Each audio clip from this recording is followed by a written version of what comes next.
Hey there. Good morning, good afternoon, good evening, wherever you are. Welcome back. It's another episode of Red Pill Religion. Red Pill Religion, where we say nerd culture is nobody's political or religious or ideological property. It's something everybody gets to enjoy. So please support our work on redpillreligion.com. On Mondays, every Monday, we simply lay back and do a little nerd stream where we try and talk about nothing too serious. We like to talk about video games, comic books, all that kind of, superheroes, all that nerd jazz. But on other nights, we're doing other things. Tomorrow night, we're doing a serious show on anti-male bigotry and ideology from the American Psychological Association with Jim Wilcox. On Wednesday, we have John C. Wright coming in. We'll be talking about politics. On Thursday, we're going to be having an interview. Actually, on on Thursday, we're going to be having an interview with Ron Smith, an author of a recent book on mystical Christian prayer and meditation techniques. We're probably going to have on Christopher Lansdowne of Missing the Mark soon. So if you like the work we're doing here, please remember, in these days of social media censorship, you can always find us on redpillreligion.com. redpillreligion.com, where every day we are posting new videos, new articles, and I know the content. And if we ever do disappear off of YouTube again, because we're on our third channel, you should always be able to find out the latest of what we're up to and what we're doing. We are still waiting, kind of on hold with Subscribestar. We're still waiting, like a lot of people, to see what a good new platform will be. But for now, we're continuing here on YouTube. So, by the way, if you like to see this work, you want to continue growing, please hit that PayPal or Bitcoin tip jar. We could really appreciate it. And we are still hanging on Patreon for you bitter enders who are still on Patreon. Also, if you like and want to come say hi, please join us in the Red Pill Religion chat room. We tend to have a lot of fun in there. Please find us on gab.com at Red Pill Religion. Find us on minds.com at Red Pill Religion. Find us on Facebook at Red Pill Religion, and keep watching, because we're doing more stuff all the time. So tonight, joining us are, as usual on Mondays, Youngblood Ray. Say hi, Youngblood. Greetings, it's your favorite Demon Slayer. Good to see you, sir. Demon Slayer from Minnesota. And also joining us is our good friend, the common Neffel, also sometimes called Cromwell. Say hi to everybody, Neffel. Yo, what up? Well, okay, so we're just going to start seeing what's going on in video game land and nerd news land. So let's start by looking at what's going on. Bungie is apparently splitting from Activision and taking Destiny with it. Now that's interesting. I haven't followed Bungie real close over the years, but I mean, weren't they a Microsoft product for a while there? And then, no, I can't even keep track. So tell me what's going on with Bungie. Yeah, you're sort of right there at first. Like, they worked with Microsoft on the Halo games, but when they split, Microsoft kept Halo, so that's why Halo's still with Microsoft. But, like, and everybody's happy about this. This is not a sad moment for anybody. Like people at Bungie were literally popping champagne when this news was announced. But so what happened is, like, I think everybody knows the Destiny games. Like, well, a lot of people liked them, but there were like a lot of microtransactions, and that ruined the experience for a lot of people. And what had happened is, like, last week, Bungie basically decided, you know what, we're splitting from Activision. We're taking our ball and we're going somewhere else. Well, I mean, I guess there's been a lot of problems then, but with the company, huh? Yeah, because, like, Activision, they were probably the forefront. I can't talk. They were the forefront for this with all nickel and diming. Like, they will, and they still do it too. Like, they're doing it with Call of Duty, Black Ops 4 right now, but like nickel and diming you for everything and putting all these microtransactions in. Hey, all right. Our friend Mr. Brass has also chosen to join us. How you doing tonight, Brass? I'm doing okay. Yeah, I ended up getting the Discord back on my phone, so I was able to come on. So basically, Activision has been the ones really pushing the in-game microtransaction thing, huh? Oh yeah, those are becoming a lot more common these days. Oh, they are. crap. And it's disgusting, actually. It's disgusting. Well, I mean, look at Fortnite, for example. It's a allegedly free game, but it's one of the most profitable games ever because of all the microtransactions. That game is on my Switch. I refuse to play it. That's Really? lovely.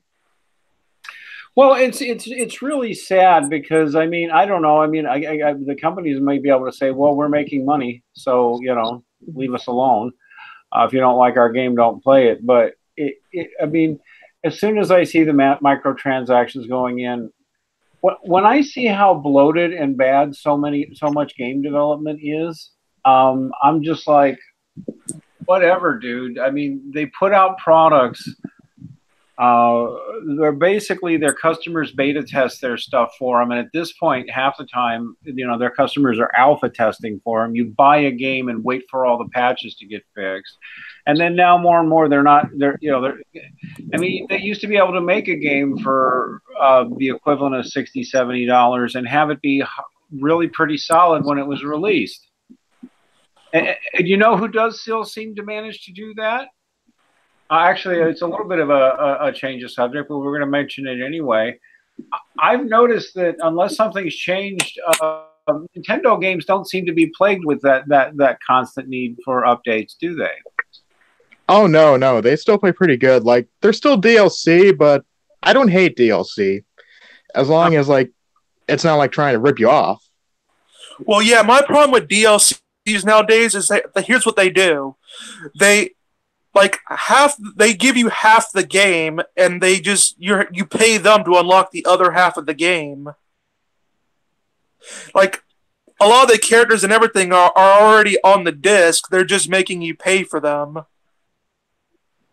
to unlock them on the disc. Oh man, it's like, God damn it!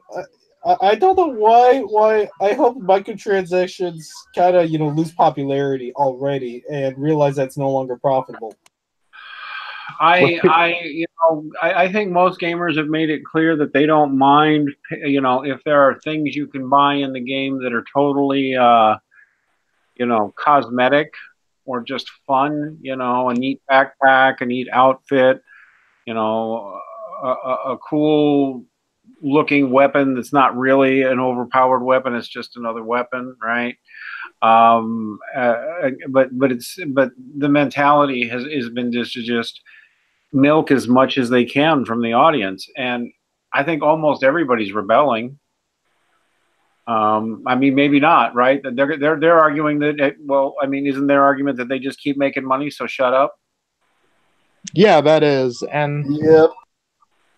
And like I'd say a favorable way to do downloadable content is Fire Emblem Fates. I'm a huge Fire Emblem fan, so I may be biased here, but they basically added epilogues, but they really didn't make it so like, oh, you want to finish this game, you gotta pay for it. Like you can still finish the game, but you can like basically play an epilogue if you want. Which it's sometimes like, if you don't buy the DLC, you don't get any good endings of the game. You just get stuck with a shitty ending. Yeah, Dead Space. Yeah. I love that game, though. That was a very graphic game. I loved it for that.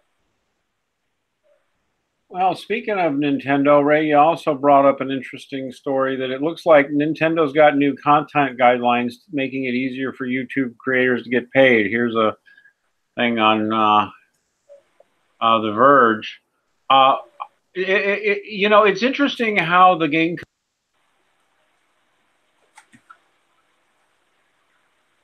Sorry about that. Oof. God damn it. What did you do again, young blood Ray? Oh no, my What did I tell you, young blood? We don't want to hear about your technical issues. Let's go ahead and get them sorted out. So anyway, okay, sorry about that, man.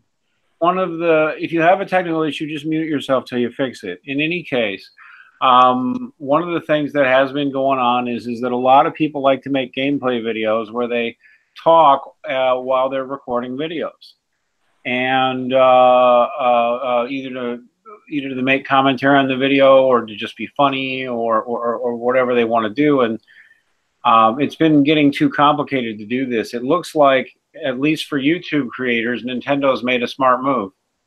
And yeah. Go ahead. Yeah, definitely. Because in the past, what would happen is, like, say a YouTuber did make a video, like, they wouldn't lose the video, but Nintendo would copyright that, they would run ads on it, and they would get the money. So what would happen now is, like, I believe in November, they got rid of their creator program, which basically did cause all that.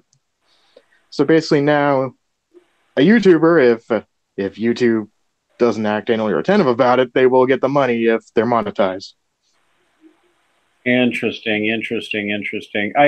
It's funny how these companies go through phases, right? I mean, I remember 10 years ago, a lot of people, especially when the Wii came out, a lot of gamers were mad at Nintendo because they just kind of stiffed the hardcore gamer audience. But then they kind of paid for that, and they seem to be going out of their way to be making really good content again on the Nintendo platform. They're excellent again. And they figured out you need to be friendly to your to your audience that makes videos about you.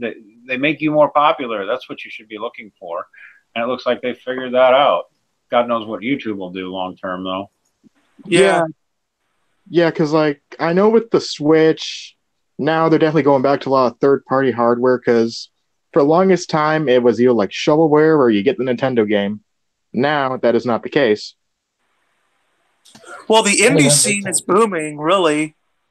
Oh yeah, definitely some good games out there. Oh yeah, a lot, and pretty much with game productions becoming cheaper and cheaper, that good old fashioned 2D games are making a comeback. Yeah, the old is new nowadays. So Max is back in style. I'm back in style. I'm not surprised. There's only the classic 2D video games and the classic 2D platformers were popular for a reason, and some of them are just, for the same reason that people still play chess, or pool. They still, or even snooker or whatever, or billiards. Oh, I play pool. I like that. I like pool. Yeah, pool is fun. Yeah, and that game or variations on it is just ancient, right? Yeah. So is basketball if you really abstract it. Well, certainly ball-based games for sure. Kick the ball and run with the ball and throw the ball is just, yeah. There's no reason those 2D platformers shouldn't still be popular. They're as good as they ever were. Although I do think it says one thing. There was this time period that I think is starting to pass now where everybody in gaming was looking for the latest, the most high frame rate, the highest resolution, the most mind-blowing graphics. And I think we've actually reached a point where there's no such thing as a mind-blowing graphic anymore. And people are probably more interested in the content and the gameplay. Yeah, so true. I mean, with me, it's like I know so many good games that have such beautiful graphics, but there's really no substance in the stories, or and there's no substance in the stories, and there's just the gameplay is awful. It's like it feels like you're just watching a movie when you're not. You didn't pay to watch a movie. On the other hand, I can still play and enjoy a game like Fallout New Vegas, which is clearly out of date in terms of its graphical capabilities, and maybe could use a bit of a facelift. But really, that game does not rest on its its high-res graphics. It rests on its its feel and its play style and its storytelling. And that's what really matters in a game, I believe. I mean. Yeah, I really feel like that era is passing. I remember I used to be real into it too. I couldn't wait to see how hot the new graphics were going to be on the latest, greatest video game. And now I'm like, well, they've done just about everything you could do. Anything now is just going to be artistic and creative. I mean, not everything falls into what we're saying here either, because like even still, like Breath of the Wild is still from Zelda is still They did it all right, though. They did the story right and the lush, beautiful graphics. Although even then, they're not trying to be the most high res. They're just trying to be the most beautiful. Yep, and they really do love their aesthetics. Right? Cause yeah, I have like a bevy of those. Like I'll play Legend of Zelda Breath of the Wild, but I'll also play and I'm probably gonna get some autism comments in our section, but Sonic Mania, which is also a 2D platformer, and I have fun with both those types of games. I have. Somebody's asking what are the thoughts on the Nintendo Switch Online. I don't have a Nintendo Switch. I'm afraid to get one. Does anybody else have one? Well, like I said in the comments here, I kind of wish I didn't have to pay for Nintendo Switch Online, but I'm kind of glad because they probably could have made it like really steep. For a year subscription, it's only like $20, so I'm at least thankful for that. I just wish I didn't have to pay altogether. Well, don't worry. Pretty soon you'll be able to just rip it off and put it on, get it from online, like everyone else does. I mean, have you remembered like cheap? You remember like how back in when Super Mario originally came out, I think it costed like $40 or $50 or something like that, or even more when it first came out. But now you can just get it online for free, and it's even playable on just online generally. Right. So I mean, that's pretty much going to be everything. You just have to give it a bit. Yeah, exactly, because it's like only a year old. I have a motto: bootleg as much as you possibly can bootleg. Well, let me ask you this, Neffel. I want to ask you about this. This is a little bit of a change of subject, but when we come to Nerdstream, everybody brings a link to something they like to talk about. What on earth is awe? It's essentially basically like a DIY website, like a DIY a channel where a bunch of guys could also weld and make weapons. And sometimes historical weapons, but also weapons based from popular fantasy series. Oh, you mean Man of Arms? Yeah. Yeah, I know. I'm subscribed to that. They're good. I remember they made He-Man's sword. And they made Thor's hammer. They're a good channel. It's amazing all the craftsmanship that they put into it. So are they like making replicas of swords from movies and stuff like that? Yeah, more or less. They like you'll see like they'll have let's say they'll have Lion-O's sword from Thundercats. They'll make a 3D model of it, and then they'll print it out. I mean, they'll not print it out. They'll weld it and make it a legit sword. Oh yeah, that's true. They made Sora's sword too. Which they actually made the Keyblade? Yeah. I kind of want to see that. I know. I can't remember. Wait, I'm trying to think. There was another guy. There was this other anime guy that had this huge sword. Oh yeah, I think they made Guts' hammer. Not Guts' hammer, Guts' sword. From I can't remember the show that he was on. Guts, the anime character. Which one did you say you wanted to see? Keyblade. Berserk. Oh, Berserk. Yeah, that's what it is. Berserk. Okay, let's see if we can pull it up. Guts Dragon Slayer sword. There you go. There you go. There you go. Man at Arms Reforged. This one here? Yeah, that sword. Well, but that's just a big giant sword. Okay. I know. Never mind. That's the point. So they're going to sit there and they're going to make this weapon in a real forge. If I may point out the obvious, it wouldn't be very helpful in a real battle. Oh yeah, obvious. I mean, because you would pull your back out just trying to pick it up. I would think so. Yeah. All right, here it comes. It's coming out of this forge. Man, I bet you they put a lot of work into these.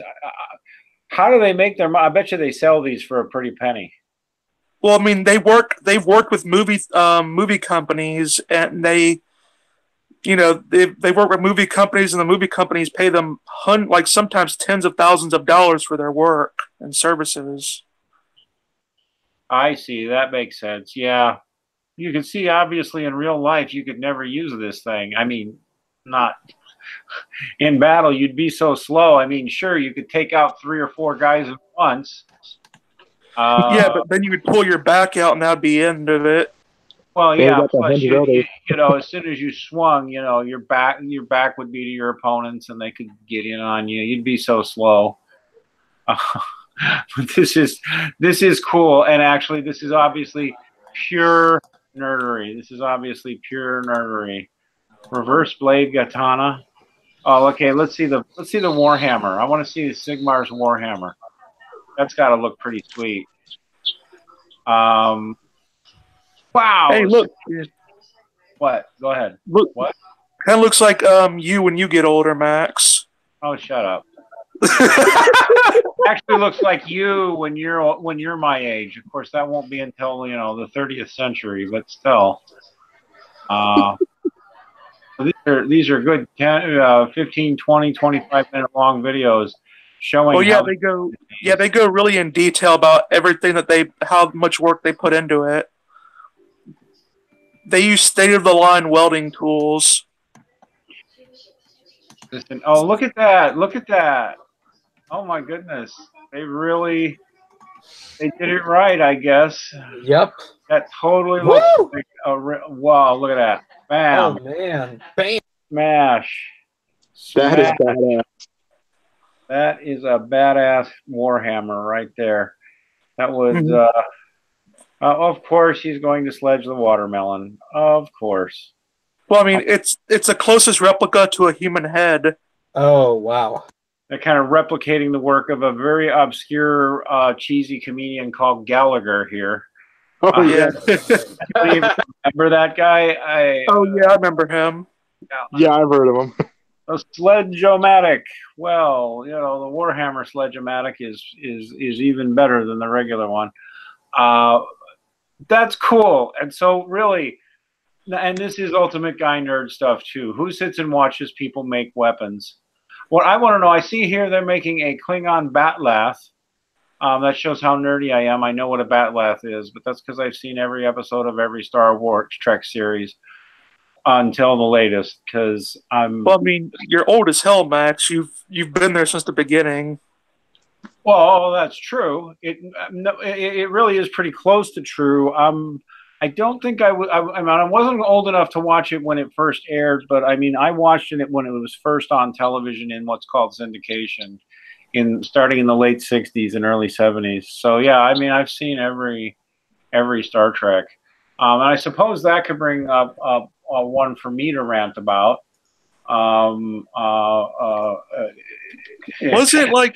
Wasn't all the members on Star Trek pretty much atheist? There is a definite.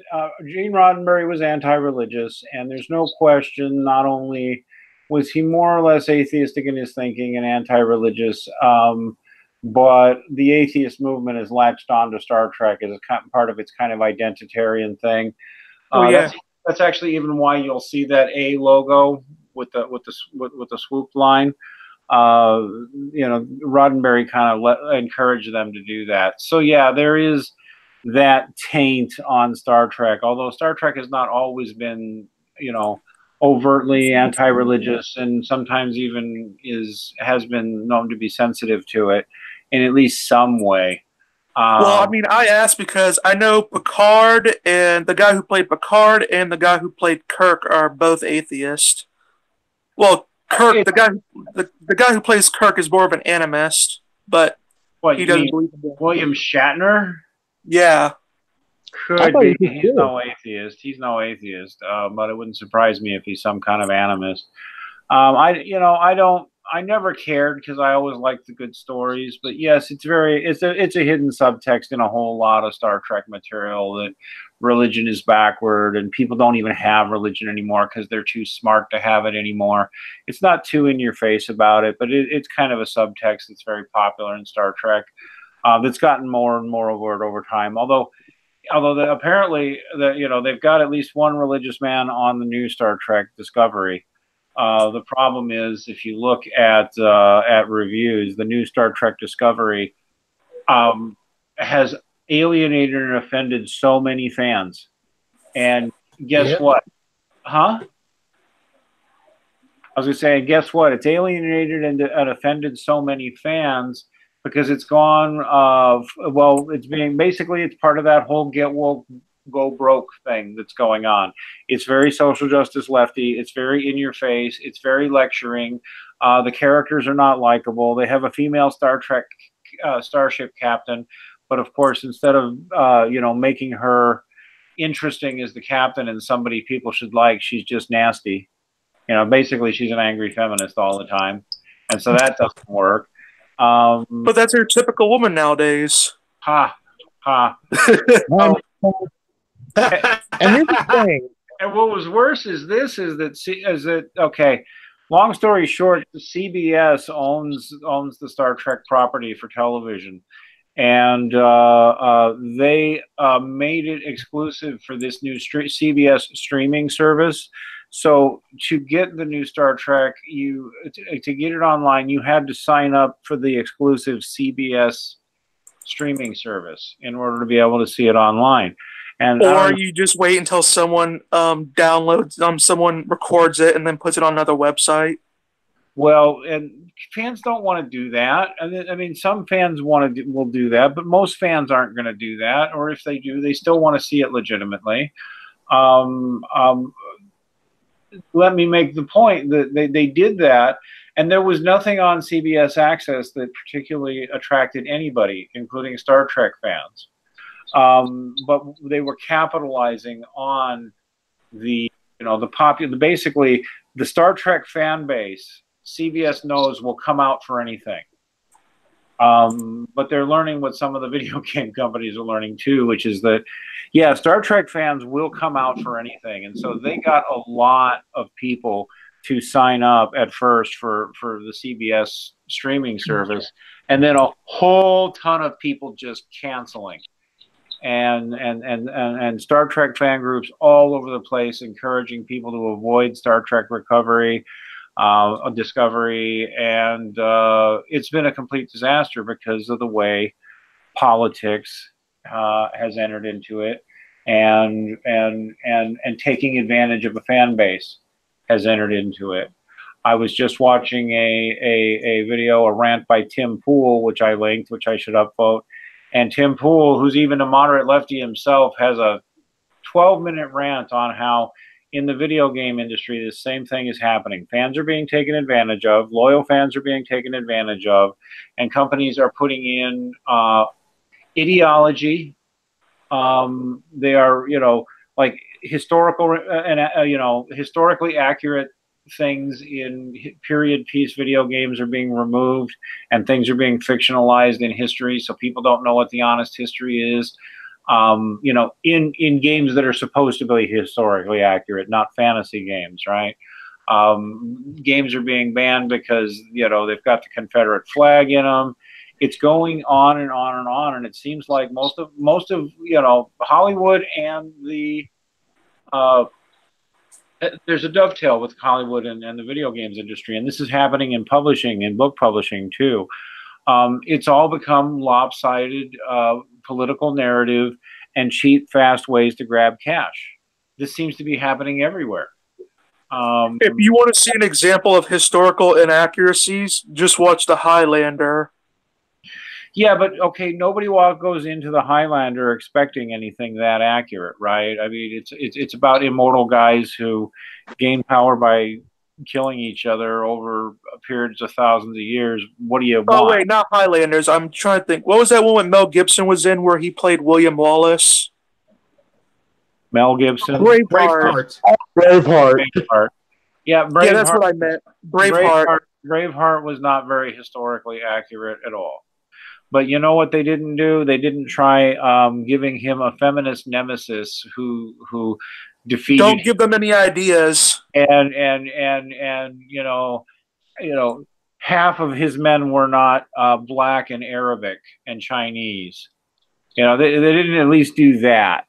That's what I'm talking about with the in-your-faceness with the political messaging.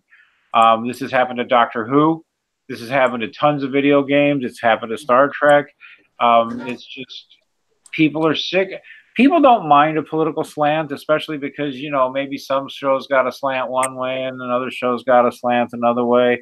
But it seems like all this content is, they're just, all these content creators, the big companies, just seem to be concentrating on how can we get the maximum cash for the minimal effort.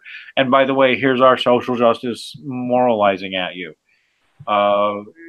It's pathetic, especially because feminists, from what I can tell, feminists and social justice leftists do not really like video games or nerd stuff. Hell, I think we learned that in Gamergate. Right? Yep. But, you know, what are you going to do? I think I know what's going to happen, though, with that is eventually it's just not going to work. And the companies that keep doing this are going to go under or have to start firing people, or they're going to be replaced by competitors. But or you know, all three. Yeah, well, although, you know, what's scary is that we can see how, you know, leftist the narrative, even financial companies are and various corporations are getting in on the game of censoring content. You know, that's what's, I hate to go into something negative, but I mean, all the troubles that we saw with maker support that's gone now, and Subscribestar that's still struggling, Gab going through most of a year just trying to stay alive. Yeah, they appear to be stable now. YouTube demonetizing and deplatforming so many people, so many places. I'm often scared. You know, I used to have faith that the free market would fix these things, but it appears that there is no free market, and that certain entities. not as long as the banks have all the power. Well, I hate to say it, but that seems to be what's going on. I don't want to get too deep into that, though. We were here mostly to talk about video games. Yeah. And having fun. So, you know, maybe we should go back to that and just say, oh, you know what, I would like to take the I would like to take one of these weapons from the Awe channel, the Awe Me channel, and womp on him. No, not literally true. Somebody will probably just say he's threatening violence. No. That is, I don't know why. It's just you know, you're a fan of the series and you like you like their work. Yeah, I'm looking at this, and actually that's one of the look at the. Hey, look, my dad. The thing is, I think I have always thought this. I've studied some martial arts enough. You know, I'm not a martial arts expert, but I've studied martial arts enough. I have never believed that the bat'leth would be a good weapon. Although, I mean, I guess it might be good at fighting someone who has a sword. Yeah, probably. And catching their sword. But everybody knows that the best weapon is a spear. It just does not look like in a real world it would work.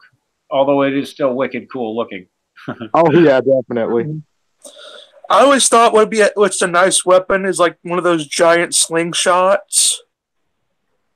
Like those catapults that they had back in the medieval times. Those are always awesome. Oh, yeah. I always thought... Oh, and by the way, if you can't tell already, I'm going all Crusader in this stream. Awesome. We'll enjoy that. Okay, so wait a minute. They don't just do weapons on here, huh? They do other types of things on this channel. Well, we've gone ahead and linked it in the low bar, so be sure to go and check it out. Okay, so they're doing other things you find from movies and stuff like that. Spider-Man DIY suit. The Millennium Puzzle from Yu-Gi-Oh! Oh god, my child. That's a classic. I like the newer seasons of. I mean, I like the older seasons of Yu-Gi-Oh! Like the beginning ones. The newer ones were just horrible. I kind of like. I think it was good up to 5. I think 5Ds was probably the last time it got good. I agree with you, Nuffle. Like the original series. Here's the problem I have. Especially if you watch the original Japanese version, or if you read the manga, or both. You're saying Hollywood. Well, you know what? I'm going to guess.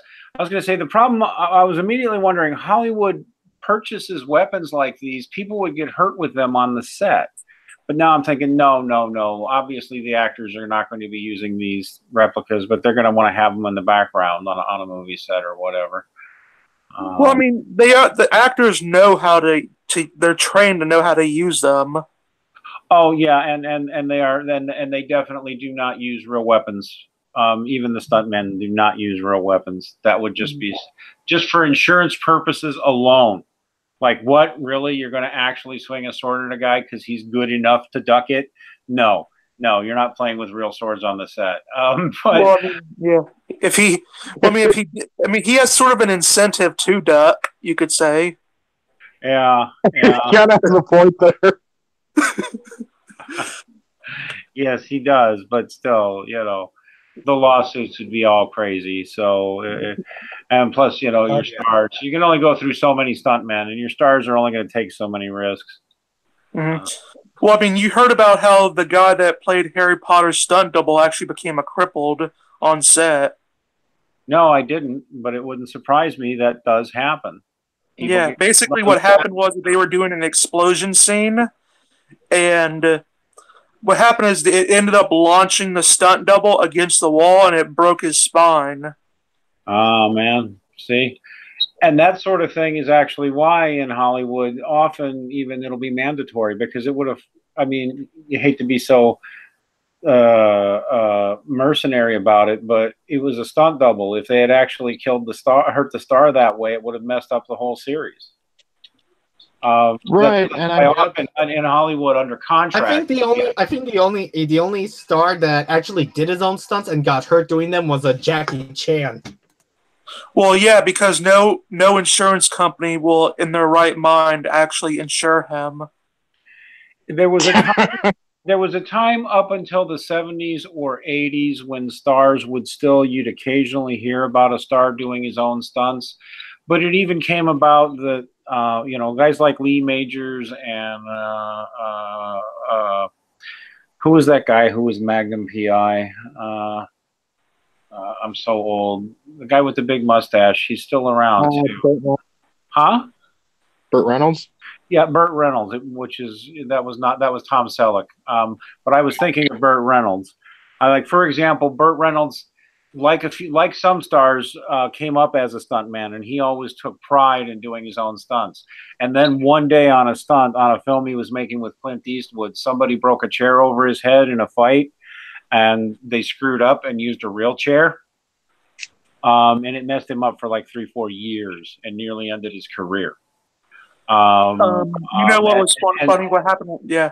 A guy who also did his own stunt one time was Sylvester Stallone in Rocky. What happened was in one scene is this was before they were doing the takes. They were doing, I can't remember which one was Ivan Drago in, which Rocky one that was in. I think that was like Rocky 2 or something. I believe that was like Rocky 3 actually. Yeah, but what happened was on the set, Sylvester Stallone said, he wanted to see if he could really take a punch. So he told the actor Dolph Lundgren to really hit him in the face. Oh. And Dolph Lundgren, obliged and actually did it. Rocky was in a coma for 3 days. Stallone. And Dolph Lundgren was very worried about him. And when Rocky eventually woke up, Dolph Lundgren was next to him, and Stallone said, "Did I win?" What do you say in that situation? And little stories like that actually are. Oh, and you had the famous case of Bruce Lee's son, Brandon Lee. Yeah, he died on set from what they thought it was a prop gun, but it turned out it was actually loaded. Well, no, it wasn't even. Basically, it wasn't a real gun, but yeah, it went off, and they thought he was just joking, and yeah, he died on set. There was a guy in the 80s that happened to. I remember hearing about this one guy in the 80s. It was some time travel show, and the show ended really abruptly because they had one of those fake guns with blanks on the set. and he took it and he put it up as a joke. He put it up right up to against his temple and shot it off, and it was enough. It ruptured the blood vessels and killed him on the set with one of the fake guns because he was just joking and put it right up on his head and right at that spot on his temple, and he killed himself. Oh yeah, that's Darwin's natural selection for you. Yeah, because the blanks, you still can't have it that close to your head. No, I know. But still, I mean, I guess that's just why I was making the point when we look at these awe videos and you think, oh, yeah, somebody in Hollywood is going to be using this. I'm like, no, it would only be in the background. They'd probably actually yell at the stars if they were playing with these, and the stuntman would be like, no, I'm not picking that up and fighting with it. Or what they would do is they might use it, but they'd only use it for like maybe one or two scenes, like very briefly.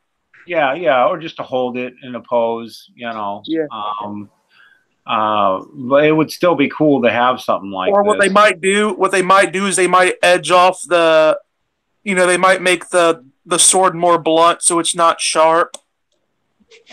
So it would. If you did get hit with it, it would just be a little whack. It wouldn't be like you would cut you.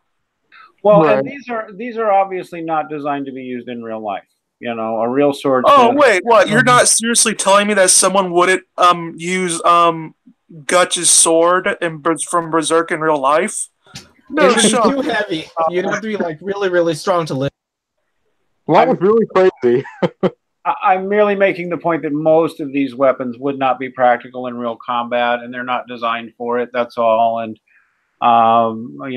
they probably aren't that careful with the grade of steel and all that a real swords maker would be. But that's what, I'm just overpicking. Well, this has been fun. I think we can just probably close the stream up now. Did anybody have anything else nerdy they wanted to say or talk about? No, I'm pretty good. How are you? What about you guys? Anybody else got any closing thoughts? All right, everybody. Well, please be sure to find and subscribe to Mr. Brass's channel. Also, be sure to subscribe to the Common Neffel.